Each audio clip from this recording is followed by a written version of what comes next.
আমি খুব সরাসরি ক্যাম্পাসে গত 16 বছর ধরে যারা শিক্ষার্থীদের মত প্রকাশে বাধা দিয়েছে, দ্বিমত প্রকাশ করার জন্য যারা ঘন্টার পর ঘন্টা নির্যাতন করেছে, শিবির সন্দেহে যে কোনো নির্যাতনকে যারা রাজনৈতিকভাবে জায়েজ করেছে, তাদের বিষয়ে আমাদের কি সিদ্ধান্ত হবে সেই বিষয়টি আমাদেরকে এই মঞ্চ থেকে স্পষ্ট করতে হবে। আমরা দেখেছি ইতিমধ্যে কিছু রাজনৈতিক দল যারা গত 16 বছর ধরে নির্যাতনের খড়গ ক্যাম্পাসে জারি রেখেছিল, তাদেরকে মাফ করে দেওয়ার একটা প্রবণতা তারা দেখাচ্ছে।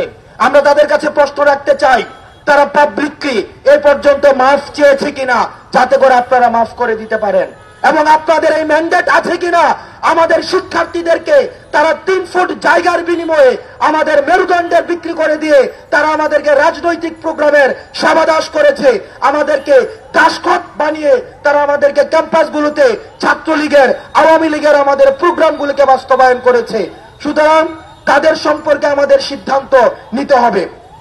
আমরা বলতে চাই, বিশ্ববিদ্যালয়ে একটি শিক্ষার্থীদের গণতান্ত্রিক যে অধিকার, মত প্রকাশের স্বাধীনতা গত 16 বছর ধরে ছাত্রলীগ হরণ করেছে।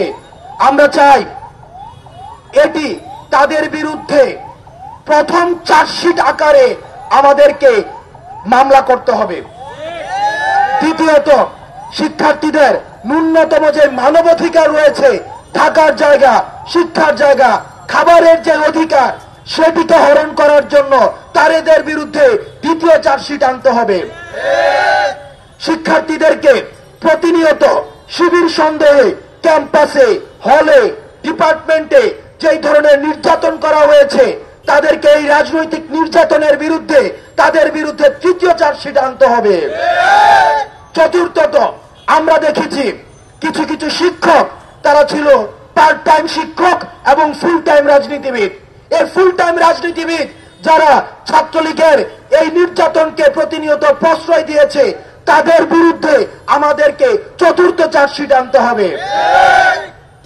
যারা বিশ্ববিদ্যালয়ের শিক্ষার্থীদেরকে প্রতিনিয়ত তাদের যে মানবিক এবং যেই ধরনের আমরা সাইকোলজিক্যাল যে ট্রমা রয়েছে, ট্রমার মধ্যে প্রতিনিয়ত গত 16 বছর ধরে যেতে হয়েছে, এবং সেটির জন্য ছাত্রলীগের বিরুদ্ধে, আওয়ামী লীগের বিরুদ্ধে এবং তৎকালীন প্রশাসনের বিরুদ্ধে আমাদেরকে পঞ্চম চার্জশিট আনতে হবে।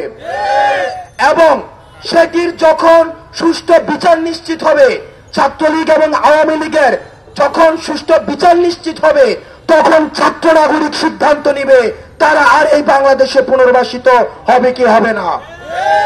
আমাদের জানা মতো আমরা দেখেছি, আমরা জার্মানিতে নাৎসি দলের কোন ধরনের রাজনৈতিক কোন অধিকার নেই। যারা বিভিন্ন জায়গায় মানবাধিকারের প্রশ্ন তুলছেন আওয়ামী লীগ এবং ছাত্রলীগের বিরুদ্ধে, আপনাদের মায়া কান্নাগুলোকে আমরা আমলে নিতে চাই না।